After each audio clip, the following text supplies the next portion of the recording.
fiscal da Receita Federal, ele me parou e ele ficou fiscalizando umas fotos que eu tinha tirado, fotos essas impressas que eu tinha comprado no parque, né? Ah, tá.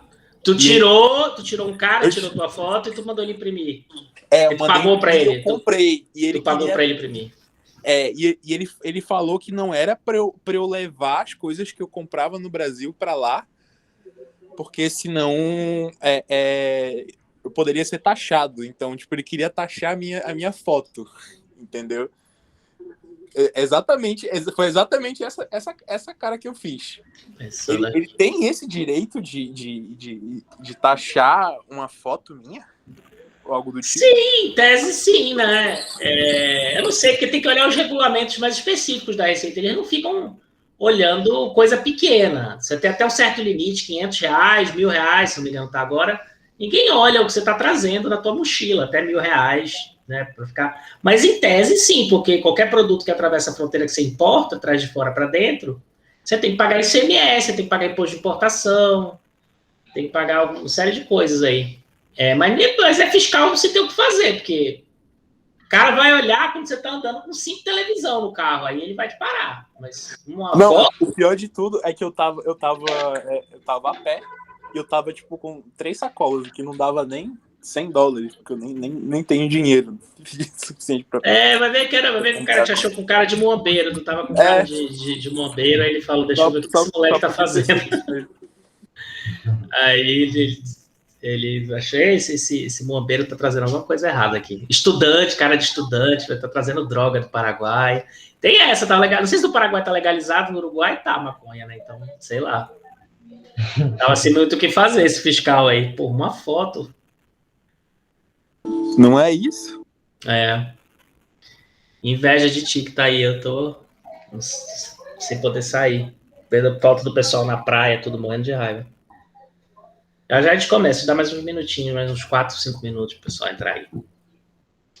E aí, então, são 22 alunos, 11 fizeram, 11 deixaram de fazer o trabalho. Tentem fazer depois atrasado, entrega atrasado. Né? Perde lá um meio pontinho, um quarto de ponto, sei lá, vamos ver como é que eu for corrigir, mas não tem problema não. Melhor fazer atrasado do que não fazer. Pietra, a gente já vai ver quando nessa aula eu vou mostrar para vocês. Vai lá. Professor? O senhor vai corrigir, que nem você corrigiu daquela vez, que deu a correção da atividade, que o senhor fala de cada atividade? Eu estou tentando, Ana, mas é muita turma e muito aluno, então eu não consegui chegar na turma de vocês essa semana, mas eu tento, tá?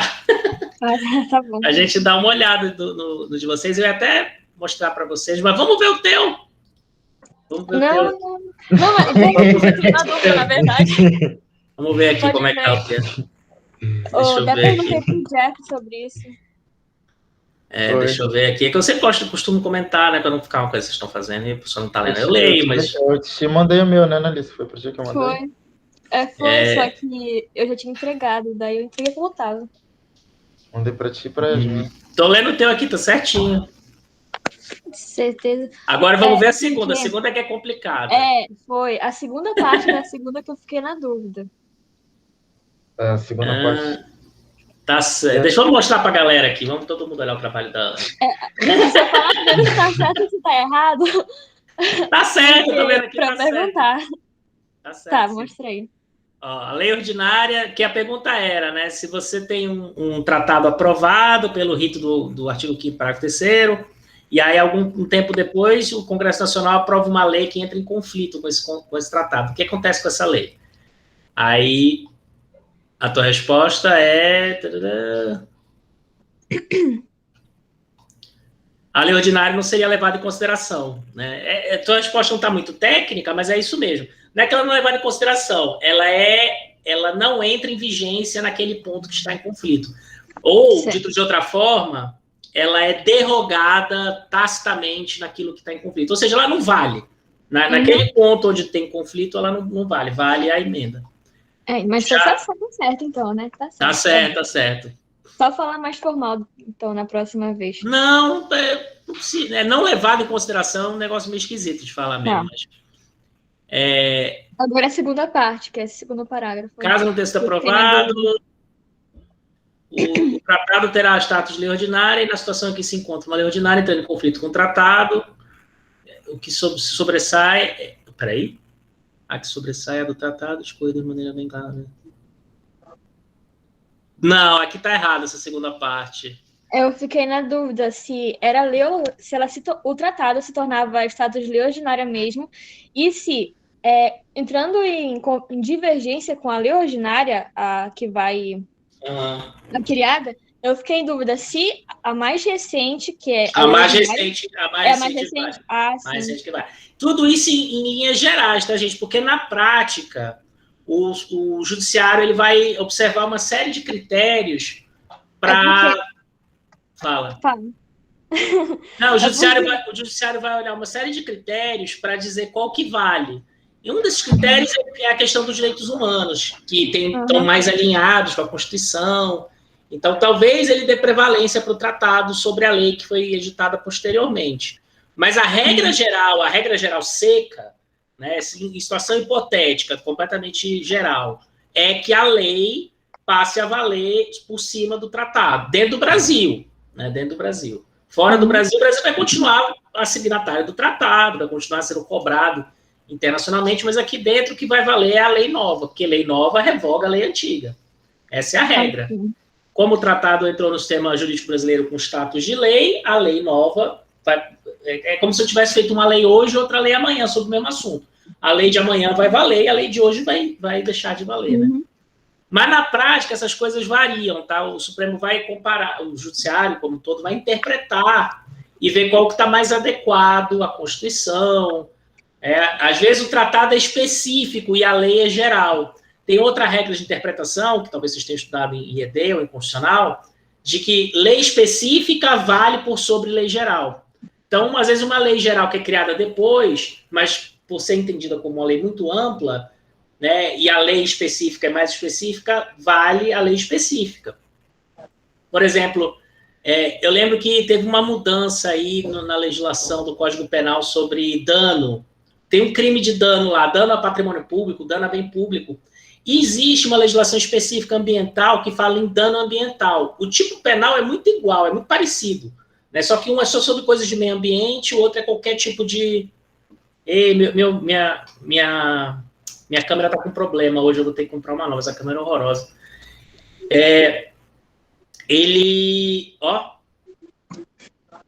Tá muito buguenta essa câmera. Aí, essa lei... A lei... Ih, caralho. Já vou tentar ajeitar. Vou explicar, senão o raciocínio não fecha. A lei primeira era uma lei específica e a lei nova era uma lei geral. Só que a lei primeira, ela era específica sobre a coisa do meio ambiente. Então, aí ficava a questão, se a pessoa cometia um crime contra o meio ambiente, o que se aplicava, esse crime de dano específico, tá? Se aplicava a lei geral, que fala em dano ao patrimônio público, ou se aplicava a lei específica do dano ao meio ambiente. Aí o entendimento do judiciário, em geral, numa situação dessa, é que se aplica a lei específica, por mais que a lei seja anterior à lei geral, e aí a regra seria lei posterior revoga a lei anterior, mas nesse caso, vale a regra, lei específica vale por sobre lei geral. Justamente por ser uma coisa mais específica.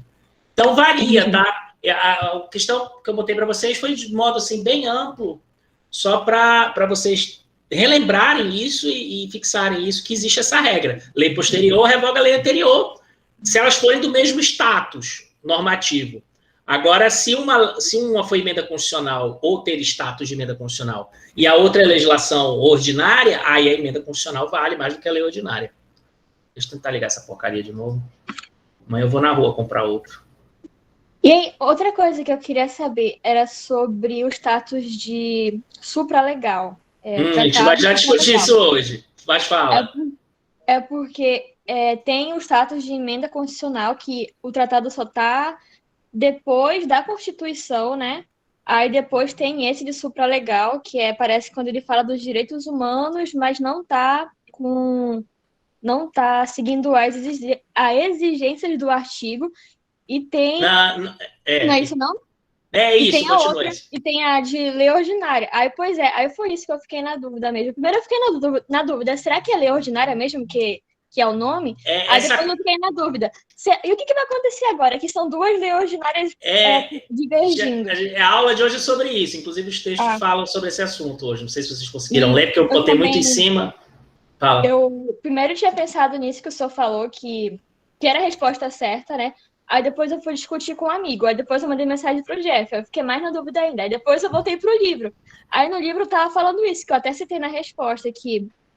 Deixa eu pegar aqui. Ela mandou áudio de 2 minutos pra mim. Pode mandar pra mim também, Ana. Não tem problema não, eu respondo. É porque era tarde já. Vou mostrar aqui pro senhor. Galera, manda. Eu respondo na hora se eu estiver acordado no dia seguinte. É por aqui, assim, que ela fala. Adoro a Ana, cara. A Ana grifa tudo, aqui, adoro. Ó, percebemos, assim, que um tratado não pode ser revogado por lei posterior. Ela fala, então pronto, é isso daí mesmo. Aí eu até citei na questão. Aí por isso que eu coloquei isso. Mas tudo não, bem, Entendi, e aí, de novo, na área de direitos humanos, existe uma interpretação de que mesmo que o tratado não tenha sido aprovado no rito do parágrafo 3º do artigo 5º, por ser de direitos humanos, ele está mais alinhado com o texto da Constituição do que uma legislação que não é especificamente sobre direitos humanos. Então, de repente, uma legislação comercial mexe em alguma coisa que tem a ver com direitos humanos, e aí você tem um tratado de direitos humanos que está assinado, qual que vale, né? Então, existe essa interpretação de que mesmo... Mas eu não quis complicar, porque a complicação é essa aula. É essa aula que a gente vai complicar o problema. A aula passada era o básico do básico mesmo.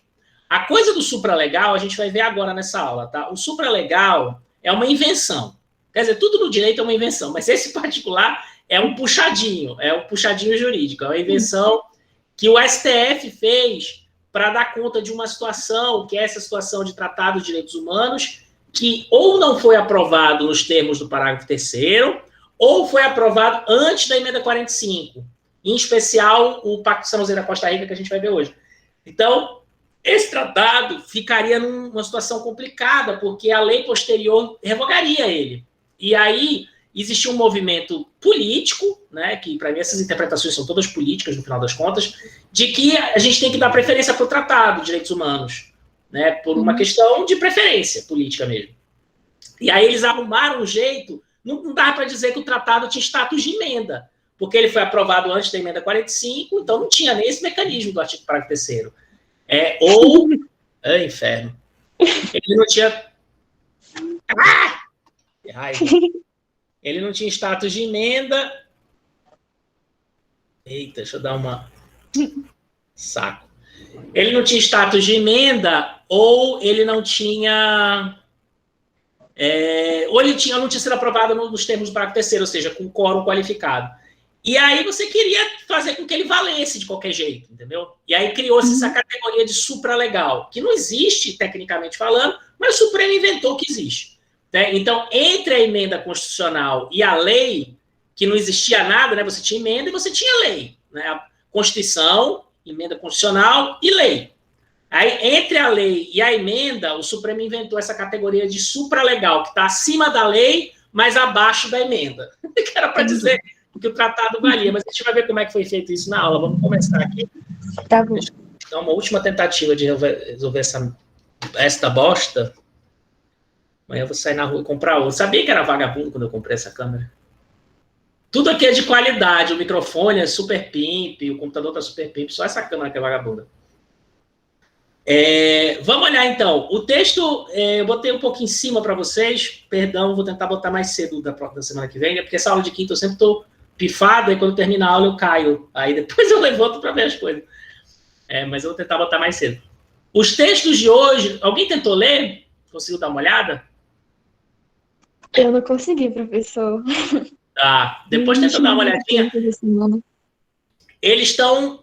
eu devia ter avisado no grupo também. Eu botei no Classroom e esqueci de lembrar vocês no grupo que estava lá. Os textos estão mais fáceis, estão, né, mais curtos do que aqueles livrões, estão mais diretos, mas mesmo assim eles são meio juridiquês, são meio chatinhos de ler. Né? Mas eu vou mostrar para vocês o que é importante de entender esses textos e, enfim, e o argumento normativo, como é que fica a questão política. Deixa eu começar aqui. Esse artigo que tu botou sobre o Tratado Internacional, ele não está difícil, eu também achei meio complicado, algumas palavras meio complicadas. Eu acho. Porque o cara está tentando desenvolver um raciocínio normativo, ético, moral. que é uma posição ideológica dele, política, né? Vou começar a historinha. A historinha é o seguinte. Existia na década de 90, sempre existiu, né? Mas depois da Constituição de 88 a coisa ficou desse jeito. Na década de 90 em particular, um movimento político, jurídico, de tentar dar mais força para os direitos humanos, de tentar defender os direitos humanos e tentar defender os direitos humanos na via do judiciário, né? Não só na política partidária, mas na política judicial também. E aí, esse grupo de pessoas, defensores públicos, promotores de justiça, militantes de ONG, começaram a desenvolver o raciocínio jurídico de que os tratados internacionais na área de direitos humanos, que o Brasil era signatário, eles tinham um status de constituição. Eles eram muito importantes, eles estavam acima da lei, né? Eles tinham um status maior nossa vida constitucional. E o raciocínio parte basicamente do artigo 5º, parágrafo 2º, que eu já vou mostrar para vocês, e parte de dois autores. Os dois autores mais importantes dessa área são o Paulo Bonavides, que talvez vocês tenham ouvido falar. Estou pensando se eu pego alguma coisa dele ainda, eu não gosto muito desses caras, mas o Paulo é muito importante e tal. Do Paulo Bonavides e do Canotilho, Joaquim Canotilho. Esses constitucionalistas, Joaquim Canotilho é um português, esses constitucionalistas, eles desenvolveram uma discussão sobre a nossa Constituição, de que ela é uma Constituição aberta, ela não é uma Constituição fechada, ou seja, nosso direito constitucional não está todo escrito na Constituição. A Constituição ela deixou uma porta aberta para incorporar novas coisas. Tem até um princípio constitucional que diz que é o princípio da não redução dos direitos humanos, eu esqueci a palavra. Mas a ideia de que os direitos humanos, eles sempre podem aumentar, mas eles nunca podem recuar. Então, qualquer coisa que seja para revogar ou diminuir os direitos humanos seria inconstitucional. Né? Isso encontra eco no artigo 60, parágrafo 4, que é as cláusulas pétreas, que diz que não pode mesmo, né, mexer no artigo 5º e tal, mas encontra eco em outros dispositivos constitucionais, e eminentemente o artigo 5º, parágrafo 2º. Deixa eu mostrar para vocês o artigo 5º, parágrafo 2º, rapidinho de novo, que é uma interpretação bem elástica, tá? Mas dá para entender isso. Vocês estão vendo a Constituição aí na frente? Isso. Olha o que diz o parágrafo 2º. Os direitos e garantias expressos nesta Constituição não excluem outros decorrentes do regime e dos princípios por ela adotados. Ou, ainda faz referência aos tratados internacionais especificamente, ou dos tratados internacionais que o Brasil seja parte. Isso aqui dá para você argumentar que deixou uma porta aberta, no sentido de que qualquer tratado internacional que esteja alinhado com a nossa Constituição, né, que tem a ver com os direitos humanos, que tem a ver com o espírito da Constituição, que está aqui com o texto, né, com a lógica política da nossa Constituição, seria recepcionado pela Constituição no próprio texto dela, como se fosse parte da Constituição. Isso deixa uma porta aberta para muita coisa, mas, enfim, esse é o argumento. Se não me engano, tem o artigo 1º também que fala, ou é o 3º, peraí. Pluralismo, dependência nacional. Ó, isso tem a ver com uma série de outros dispositivos. O principal é aquele, mas eu posso enxergar isso no artigo 3º, que fala que constitui objetivos fundamentais do Brasil, erradicar a pobreza, promover o bem de todos, sem preconceito, isso aqui é tudo direitos humanos, né? Construir uma sociedade livre, justa e igualitária. Então, qualquer coisa que o Brasil assinou por aí fora do Brasil, qualquer coisa que apareça aí juridicamente que seja nesse sentido, teria um status de Constituição, que é uma interpretação bem, né? Quer dizer que a coisa não foi nem aprovada no Congresso Nacional, mas já tem status de Constituição. Mas é um raciocínio que esses caras fazem. Tem alguns que, inclusive, fazem um raciocínio lá. Você faz a argumentação ideológica política, tá? Eu não vou recuperar toda a argumentação. Nos artigos, os caras fazem. Se você pegar texto da Flávia Piovesan, principalmente, que vai argumentar, inclusive, que está acima da Constituição, por se tratar de valores fundamentais do ser humano. É um argumento quase justnaturalista mesmo. Que não poderia ser mudado nunca, esse tipo de coisa. É meio forte, mas enfim. Então, existe esse movimento, tá? Que falava que esses tratados todos estavam acima da Constituição. Alguns falavam que estavam acima, alguns diziam que estava acima da lei, mas, de qualquer forma, a porta de entrada era essa. Em particular, o parágrafo 2º aqui. Em particular, essa discussão se dava alimentada pela prisão civil por dívida. Não sei se vocês já ouviram falar, no direito brasileiro, antigamente, até pouco tempo, existia uma legislação específica que tratava do contrato de depósito. O contrato de depósito é um contrato que você faz no direito civil para deixar uma coisa com alguém, né? Em geral, essas coisas podem ser desde um caminhão, um veículo, um trator que você precisa guardar em um lugar, você paga para alguém para manter aquele veículo bem guardado no depósito. Pode ser alimento, pode ser qualquer coisa que você contrata uma pessoa para guardar aquela coisa.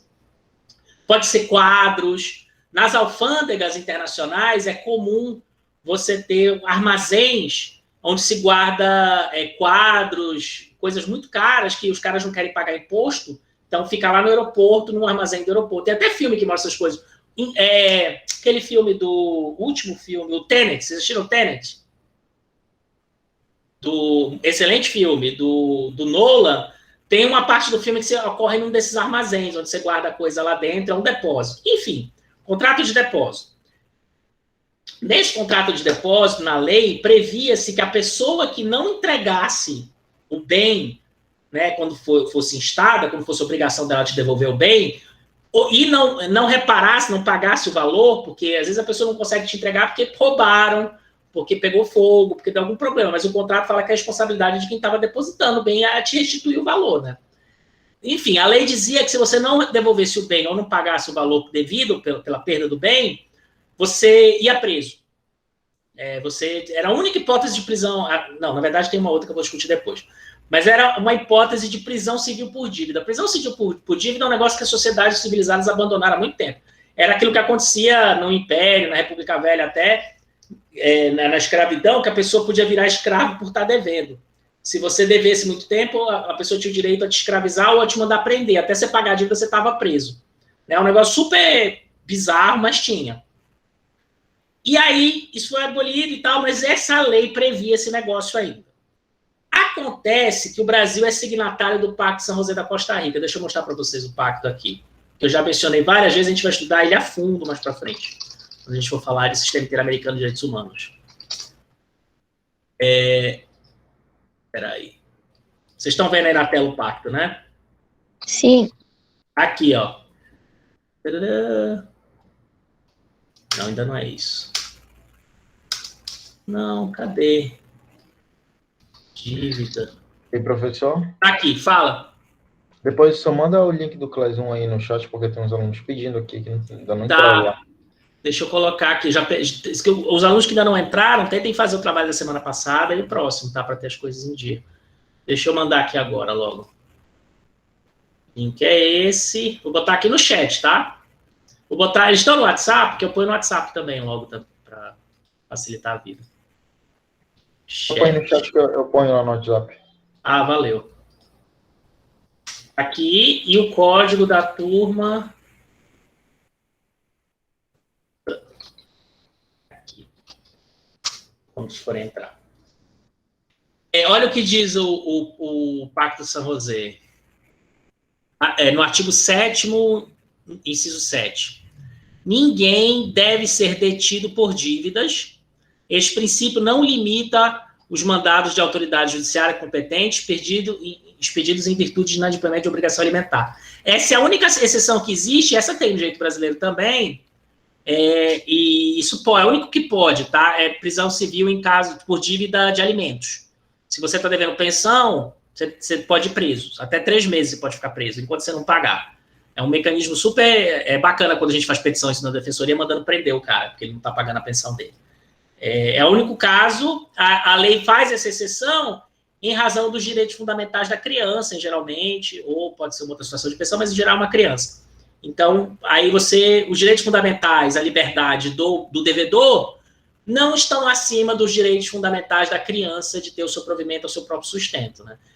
Então, é uma exceção. Mas, fora essa, qualquer outro tipo de prisão por dívida é ilegal, inconstitucional, etc.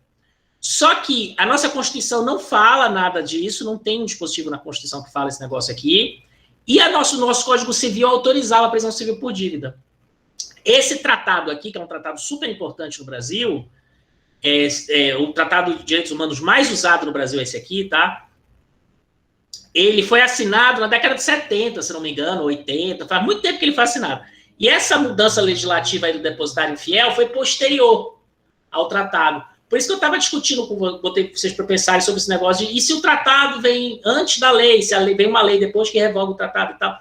A situação era essa.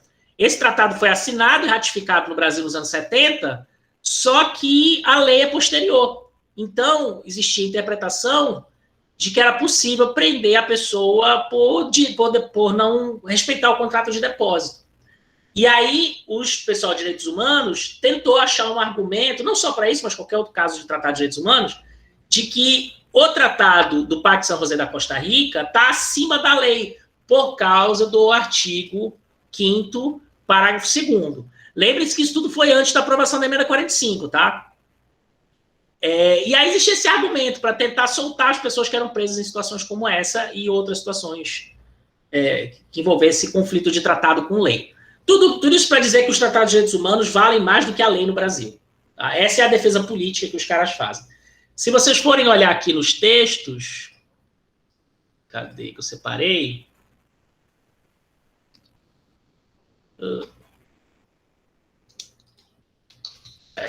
São 2 textos, tá? Os 2 textos discutem a mesma coisa. Tá? São textos complementares. Vocês podem ler os 2 ou qualquer um dos 2 que dá na mesma. Peraí. É muita tela, eu me perco. Quais são os complementar, professor, que você falou? Com o quê? Quais são os complementar? São 3, né? Que o senhor passou. São 3 textos, mas o terceiro não é bem um texto. O terceiro é um negócio do Supremo que a gente vai olhar. Os textos são esses 2 aqui. Os 2, vocês podem escolher qualquer um dos 2 para ler. Os 2 vão dizer a mesma coisa, entendeu? Eu botei 2 que era para galera, se quisesse aprofundar mais, mas os 2 fazem a mesma argumentação. Um é mais curto, um é menorzinho, que é esse aqui. Ele tem 17 páginas e o outro é maior. É esse aqui. O diálogo hermenêutico e a pergunta adequada à aplicação dos tratados internacionais de direitos humanos no Brasil, caminho para o processo de internacionalização da Constituição. Esse negócio de internacionalização da Constituição é isso que eu estou dizendo para vocês. É a ideia de que a nossa Constituição não está fechada. Ela não é a Constituição que está aqui no site do Planalto. Ela é isso aqui e mais os tratados internacionais de direitos humanos. Porque o parágrafo 2º do artigo 5º deixou em aberto esse negócio, então todos os tratados de direitos humanos fazem parte da Constituição. Esse é o argumento, tá? O Supremo não entende assim. Eu já vou mostrar para vocês a interpretação do Supremo. Mas essa é a defesa que o pessoal que milita na área faz, para cada vez mais aumentar isso aí. Então, o texto é sobre isso, e o outro também, tá? Deixa eu abrir o outro aqui que eu ia mostrar para vocês. Esse aqui, ó. Recepção Constitucional Tratados Internacionais de Direitos Humanos. Tem 1 milhão de textos desses na internet. Eu peguei esses 2 aqui, X, entendeu? Mas tem 1 milhão de textos desses na internet que vão discutir esse assunto. Todos vão dizer a mesma coisa, basicamente. Os mais interessantes são aqueles que problematizam políticas públicas e tal, coisas que a gente vai ver mais para frente. Mas isso aqui, só para vocês entenderem o básico da discussão, esses textos estão ótimos. Né? Aí tem essa síntese histórica, que é essa coisa que eu disse para vocês, dessa galera que quer dizer que a Constituição é aberta, que ela se abriu para os direitos humanos, e que qualquer coisa que venha para aumentar os direitos humanos tem caráter constitucional, tem status constitucional, por mais que seja um tratado, por mais que não esteja nem ratificado ainda, tem autor que fala. Os caras querem, assim, direitos humanos está lá em cima, está acima da Constituição, a argumentação é por aí. Eu não vou desenvolver a justificativa deles aqui, tá? Porque não é chato, não me interessa muito. Né? Isso aqui é interessante para quem vai fazer militância política, se alguns de vocês for trabalhar com política na área, é importante vocês saberem desenvolver esse tipo de argumento, ou para quem vai trabalhar de alguma forma com direito, né? Para justificar uma posição jurídica, você faz a argumentação de que, ó, por exemplo, das gerações, que existem direitos de primeira geração, de segunda geração, de terceira geração, de quarta geração, e vai vir os de quinta, os de sexta, os de oitava, e quanto mais geração, melhor. É toda uma visão progressista de direitos, que os direitos estão sempre aumentando e melhorando. Eles não veem conflito, eles não veem problema, eles não veem política, eles não veem política nesse processo, mas enfim. Aí tem a defesa, tá? Os principais autores são Paulo Bonavides, e o Canutilho, tá? São os assim, mais complicados, os mais difíceis de ler. Mas assim, o André de Carlos Carvalho, André Ramos Carvalho, o próprio Rezec, que eu tentei passar o livro para vocês, mas é um horror de ler aquele livro. Né? Vou pegar só uma citação do Bonavite para vocês verem, olha. São direitos de quarta geração, o direito à democracia, o direito à informação, o direito ao pluralismo. Deles depende a concretização da sociedade aberta para o futuro, em sua dimensão máxima universalidade, para a qual parece o mundo inclinar-se no plano de todas as relações de convivência. É um mundo lindo e perfeito que esses caras desenham, tá? Eles só não entendem que o mundo não funciona assim, mas enfim. Vamos pegar outra aqui, da Piovesan. A Piovesan foi minha professora na PUC até. Ao conjugar o valor da liberdade com o valor da igualdade, a declaração demarca a concepção contemporânea de direitos humanos, pela qual os direitos humanos passam a ser concebidos como uma unidade interdependente, interrelacionada e indivisível. Assim, partindo-se do critério metodológico que classifica os direitos humanos em gerações, adota-se o entendimento de que uma geração de direitos não substitui a outra, mas com ela interage. Né? Isto é, afasta-se a ideia de sucessão geracional de direitos na medida em que se acolhe a ideia da expansão, acumulação e fortalecimento dos direitos humanos consagrados, todos essencialmente complementares em constante dinâmica de interação. São todos bonitinhos, todos caminham juntos, um ajuda o outro, a ideia é essa, tá? Tem o Conder Comparato, que é um cara que era do PT, é um cara bem velhinho, hoje em dia, um cara da esquerda religiosa, se não me engano, ele é um cara religioso, né, que também escreve sobre o assunto. Parece que é uma progressão, parece que está tudo melhorando, que cada vez está melhor, que um direito que parece melhor do outro, é uma visão perfeita do mundo, tá? Olha, realça o processo da especificação, é cheio de adjetivo esse negócio, realça o processo da especificação do sujeito de direito, no qual o sujeito passa a ser visto em sua especificidade e concreticidade, protege-se a criança, os grupos étnicos, os vulneráveis, as mulheres, os índios, e vai. Aí vamos ver onde eles acham os argumentos deles no texto da Constituição. Né? Aquele artigo que eu falei para vocês, parágrafo 1º e 3º. Enfim, eu não quero recuperar tudo isso aqui, porque eu acho chato pra caralho.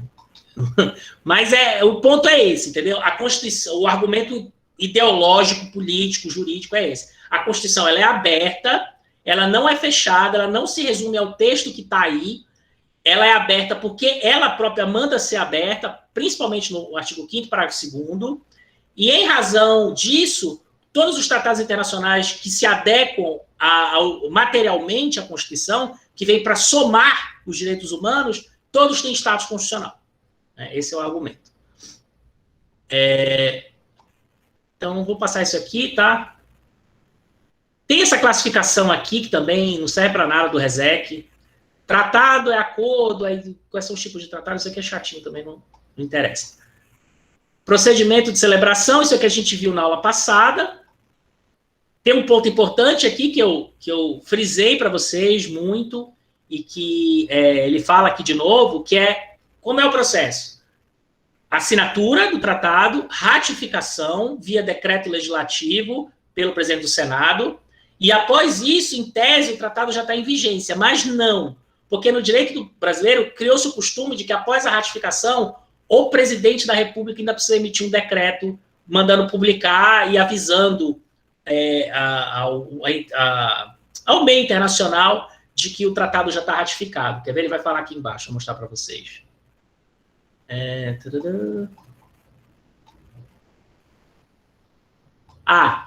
nesse item 3 aqui, que é a continuação do item 2, na verdade. Espera aí. É aqui.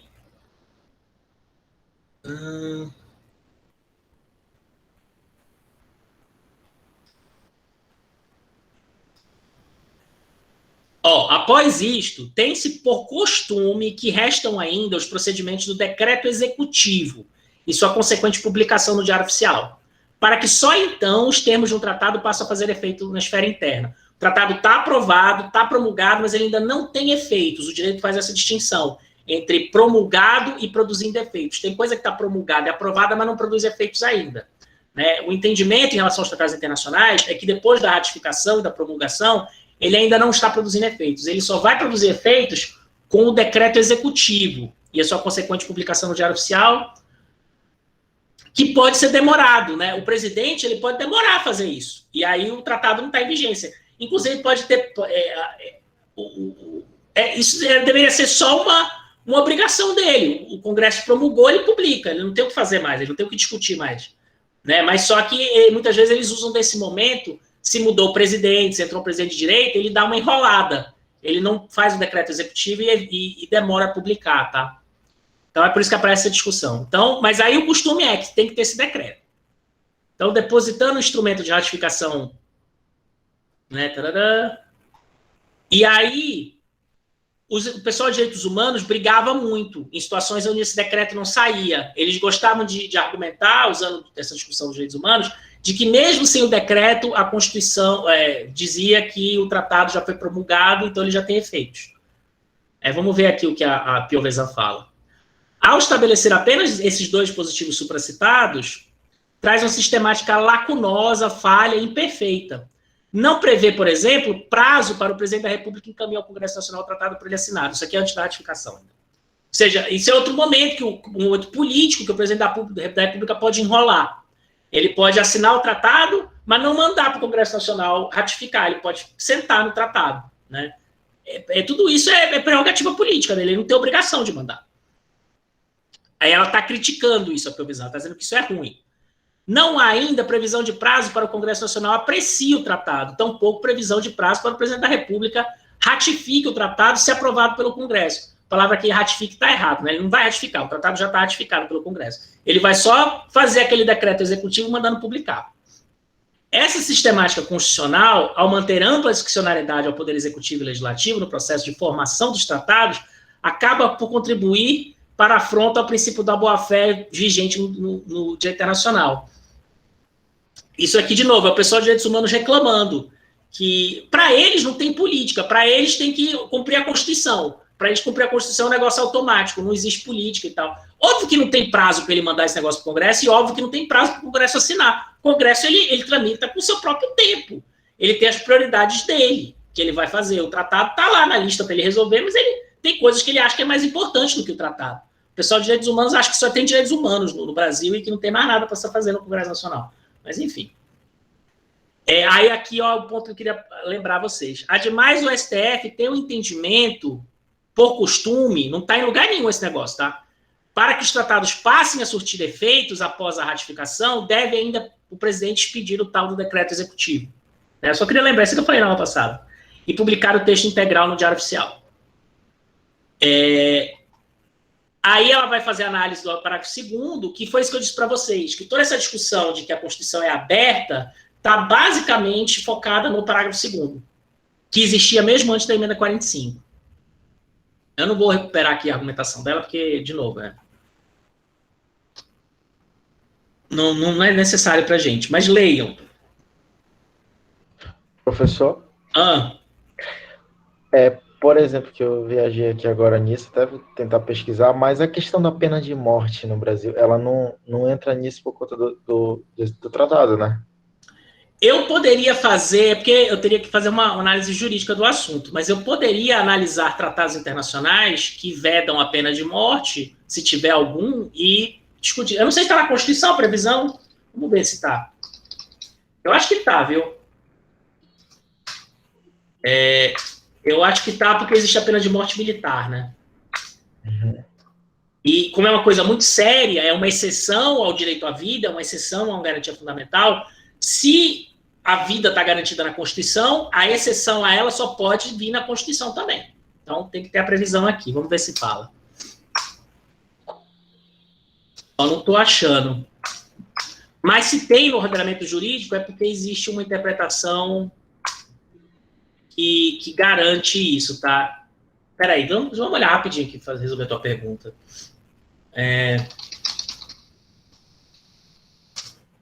Porque existe. Mas não é só em caso de guerra? Tá aqui, exatamente. Em caso de guerra externa e declarada, ocorre que a própria Constituição estabelece que compete... Não, cadê o... Ele mostrou aqui, o artigo 5º vai estar isso. Artigo 5º, XLV2. Peraí. Vamos olhar aqui. XLV2. Tá aqui, ó. Não haverá penas de morte, salvo se declarada a guerra. Tá aqui a exceção. Então, está na Constituição. Se está na Constituição, pode. Era essa a tua pergunta? No caso, eu estou me referindo à pena de morte mais em relação a cometer crimes, entendeu? Não pode. Não pode. A Constituição proíbe.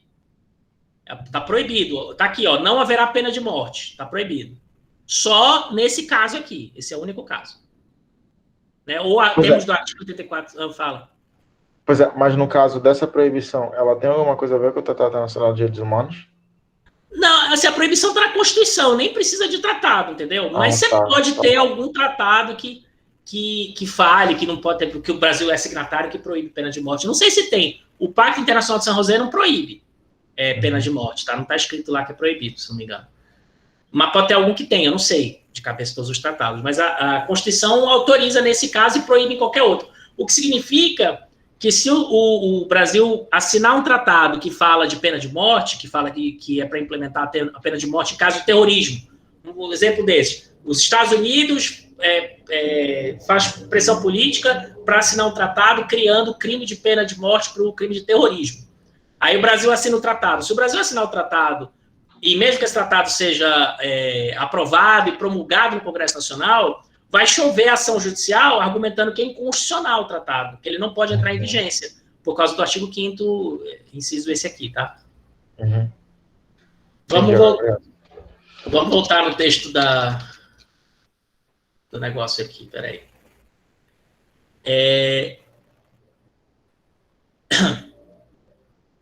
É importante eu traduzir esse negócio para o político, para vocês, porque se a gente lê isso aqui, a gente acha que é a única interpretação possível, que isso aqui está correto, que a gente só tem que entender assim.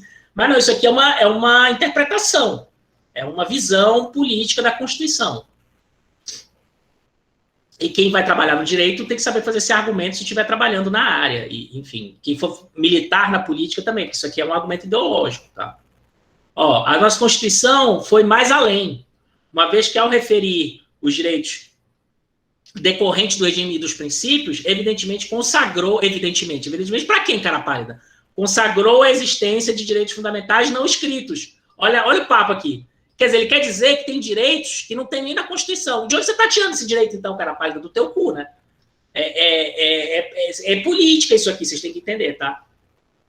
Não é uma coisa óbvia, não. Ele está falando, evidentemente, que ele está querendo te convencer da visão dele. Que faz sentido, lógico, eu até concordo com ele, acho bacana, eu sou a favor dos direitos humanos. Mas não é uma coisa que é evidente, é uma interpretação dele. É evidente, consagrou a existência de direitos fundamentais não escritos que podem ser deduzidos por quem? Por você? Por via de ato interpretativo com base nos direitos constantes do catálogo, bem como no regime dos princípios fundamentais da nossa lei suprema. Assim, sob pena de ficar desvirtuado o sentido da norma, cumpre reconhecer, a despeito de todas as dificuldades, que, paralelamente aos direitos fundamentais fora do catálogo, o catálogo é o artigo 5º, tá? O conceito materialmente aberto de direitos fundamentais abrange direitos não expressamente positivados. Ele quer dizer que o Supremo Tribunal Federal pode dizer o que é constitucional ou não, inclusive se a coisa não está escrita na Constituição. Né? Que ele que interpreta, parece que isso dá muito poder para o judiciário, percebam? Né, para os atores jurídicos. Por isso que eles gostam desse tipo de interpretação. Enfim, o texto todo é nessa linha. E aí, vamos voltar ao Pacto de San José da Costa Rica, que é o que me interessa. Então, essa coisa toda foi desaguar com a promulgação da Emenda 45. Com a promulgação da Emenda 45, criou-se um mecanismo de transformar em status de emenda constitucional os tratados de direitos humanos, desde que aprovados naqueles termos lá. Isso não era suficiente para essa galera. Essa galera achava que mesmo que o tratado não tivesse sido aprovado nos termos da Emenda 45, ainda assim ele seria constitucional com base, não é nem de emenda, eles acham que é constitucional na Constituição, né, com base no parágrafo 2º, que é uma interpretação, não está expresso aqui. Mas, enfim, eles continuam advogando em cima desse argumento. E aí, isso desagou na discussão no Supremo Tribunal Federal sobre o Pacto de San José da Costa Rica. E a questão do depositário infiel. Pelo problema que eu apontei para vocês na aula passada e nessa, de que a legislação que autoriza a prisão civil do depositário infiel foi depois da assinatura do tratado, da promulgação do Tratado do Pacto de São José no Brasil. Portanto, uma interpretação mais restritiva diria, com igual propriedade, com a mesma lógica, porque tem lógica também, que a lei brasileira revogou o Pacto de São José no direito, dentro do direito brasileiro, relativo à prisão civil por dívida, que é possível, sim, a prisão civil por dívida, porque a lei é posterior ao tratado. Né? E essa era uma posição.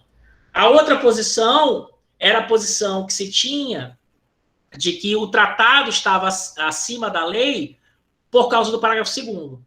Né? Mesmo que ele tivesse sido aprovado antes do parágrafo 3º, ele deveria ser tomado acima da lei. E, de modo geral, o judiciário brasileiro não gosta desse negócio de prisão civil por dívida. E o Supremo queria abraçar a tese de que, no caso do Pacto de São José da Costa Rica, o tratado valia mais que a lei.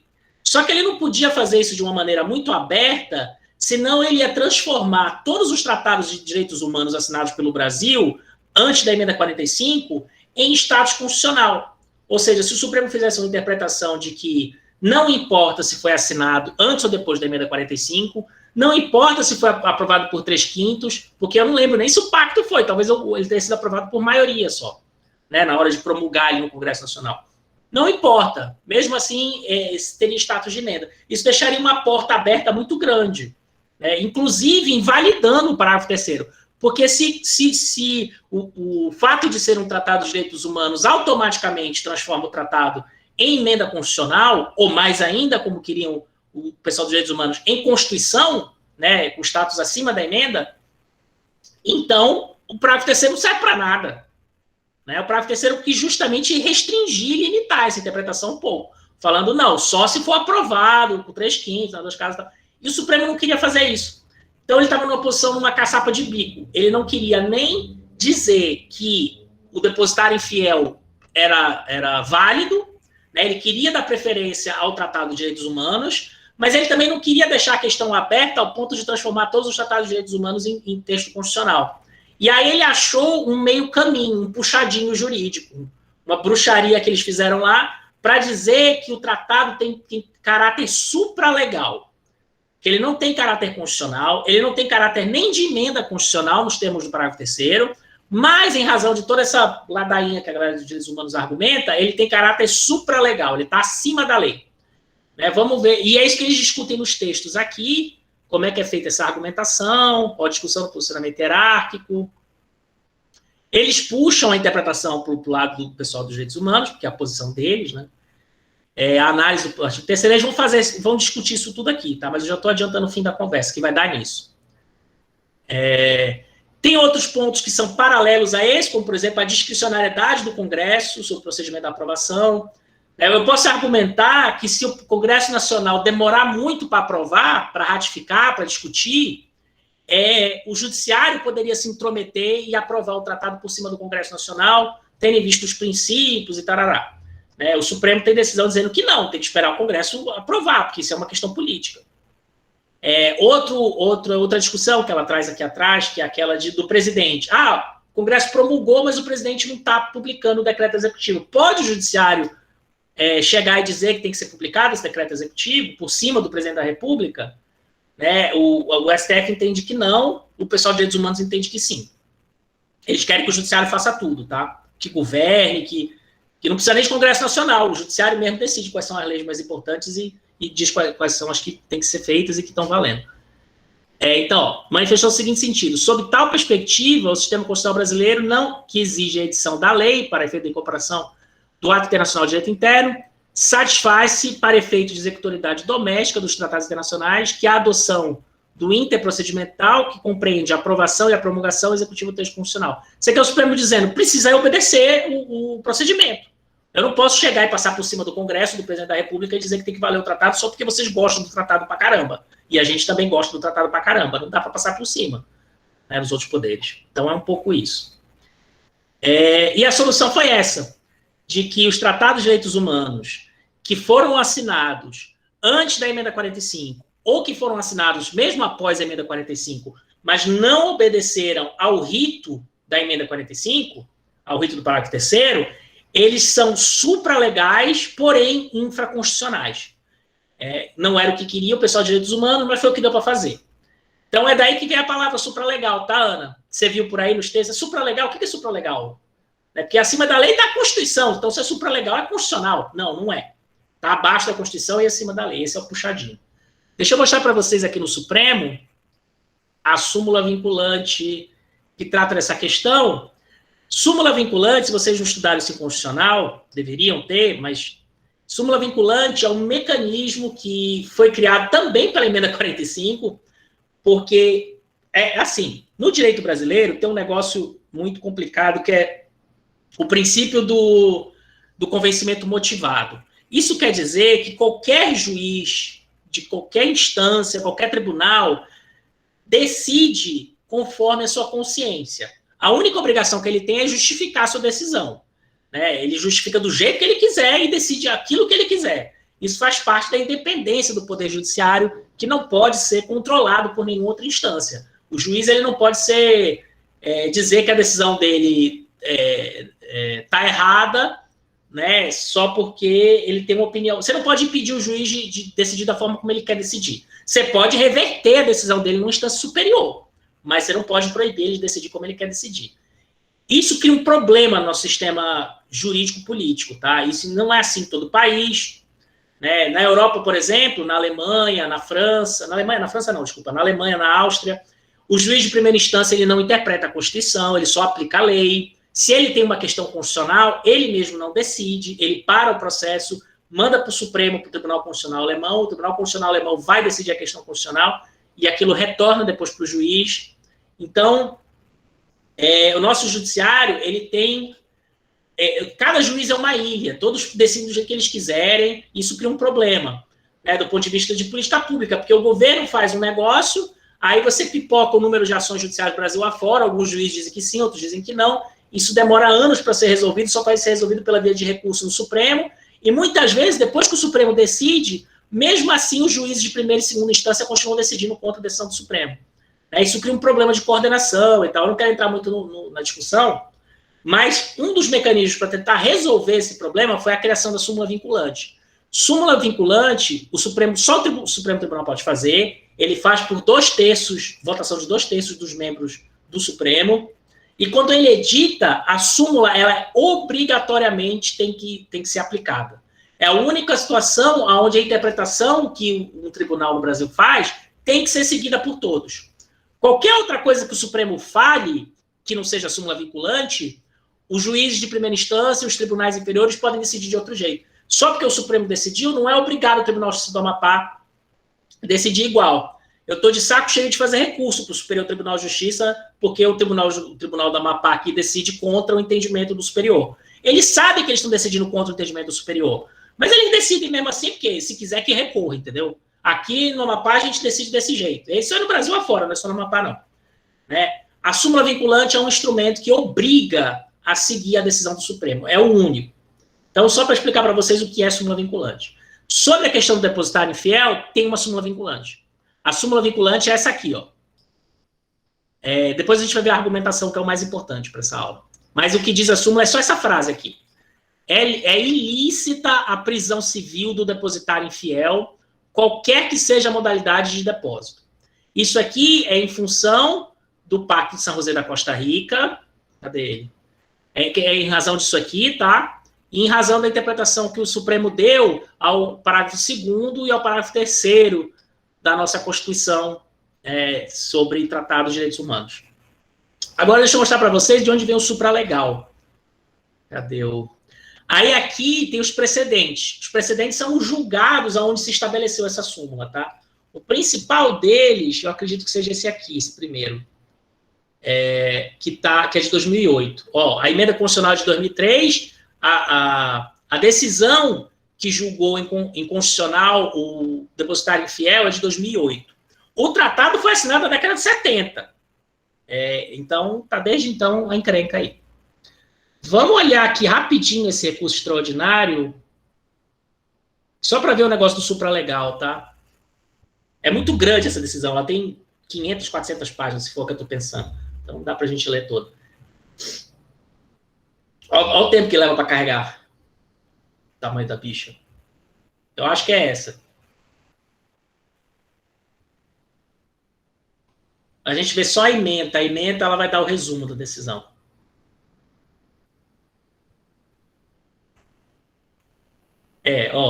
Prisão civil, depositário infiel, alienação fiduciária. Essa coisa do depósito nem envolvia alienação fiduciária. A alienação fiduciária é uma figura complexa do direito civil que envolve situações onde você tem a posse de um bem, mas o bem não é seu. Eu vou dar um exemplo. Quando você compra um carro financiado, se você pegar o documento do carro, o documento sai no nome do banco. Né? Isso aí é alienação fiduciária. Então, estava acontecendo pedido de prisão. O cara comprava um carro em alienação fiduciária. Então, não é só aquele depósito que eu falei para vocês, não. Né? Situações mais corriqueiras. O cara comprava um carro em alienação fiduciária, que é um tipo de contrato de depósito, depois ele não pagava. Ou ele não pagava e não devolvia o carro para o banco. Né? Ou ele vendia o carro e não pagava a dívida e tudo. Ele dava um rolo. E aí o banco mandava prender a pessoa. Né? Então, nasce daí a encrenca, tá? Deixa eu ver se eu acho só a ementa. Não, aqui vai ter tudo. Olha o tamanho do negócio. Eu quero só mostrar o supralegal para vocês. Tem 300 páginas. Não, 200 páginas. Deixa eu achar só a ementa. Espera aí.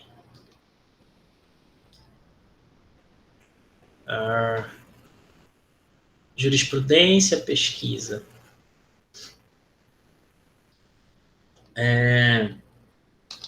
Não depositário infiel. Aqui, 2008. Essa é a ementa. Não, mas não diz aqui.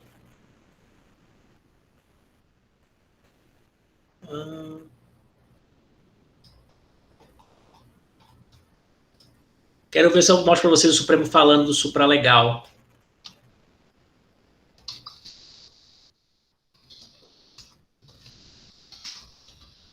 Eita, aluna. Vou entrar agora na aula. Ei, Francisco, chegando agora na aula, Francisco. Vamos ver se a gente pega por essa ementa aqui. Que tem vários julgados, tá, gente? O principal é esse de 2008, mas tem outros julgados que falam do mesmo assunto. Vamos ler só essa ementa para vocês verem como aparece o problema. Condenação penal imposta em segunda instância, intimação da defensoria pública, superveniência de trânsito em julgado, paciente intimada, pessoalmente apenas conta sua absolvição criminal, proferida pelo magistrado, particularidade do caso concreto que evidencia a ocorrência, de transgressão à prerrogativa fundamental da ré, o processo penal como garantia dos acusados.